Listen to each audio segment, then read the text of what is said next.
Ladies and gentlemen, welcome. This is Pastor Harmony NGAFEESON. Today, I'm going to talk on something very interesting. I'm going to talk on you are God's private resident.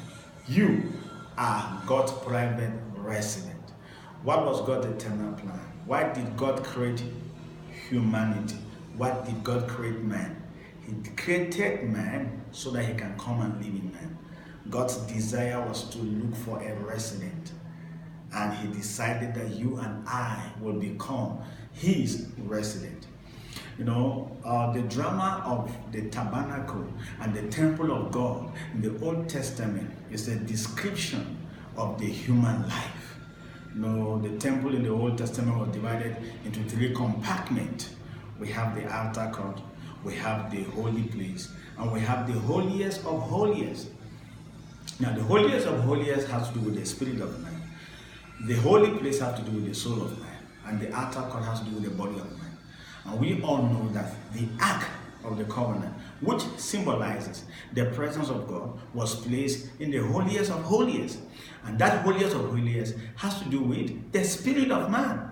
Now, when we come into the New Testament, now in the book of Acts, chapter 17, verse 24 and 25, no, the Bible says that the God who made the heavens and the earth does not dwell in temple, bare with hands.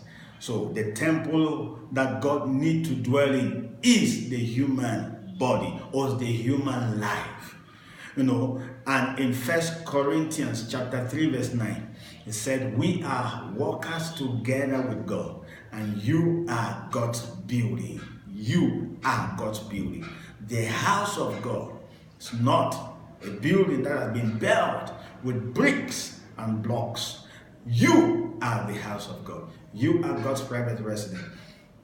1 Corinthians chapter 3, verse 16 and 17. Don't you know that you are the temple of the living God? You are the temple of the living God. The tabernacle in the Old Testament was a symbol of the human life.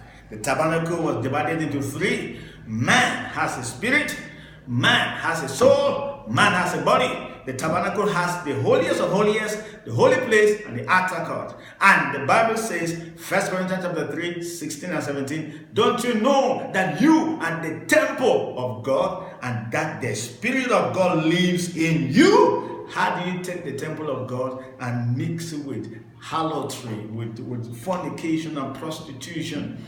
2 Corinthians chapter 6 verse 16. What agreement has the temple of God, which is your life, with the temple of idols? Don't you know that you are the temple of the living God? For God has said, I will dwell in them, I will walk in them. They shall be my people, and I will be their God. You are God's private resident. God doesn't have any other house except you. If God doesn't come to live in you, then certainly maybe demons and other things will come to live in you, because you were created to house God. Okay, let me surprise you. Many of us say that we were created to serve God. Some say that we were created to worship God, which is not bad, but it is very small compared to the reason why God created you. God did not create us to serve him per se. God created us to house him. He created us so that we can be his carrier. He wanted us to be his transporter. He wanted us to be his transmitter. Like you enter a car and the car takes you from one destination to another. He wanted that when he comes into us, we are going to transport him and transmit his ability to others.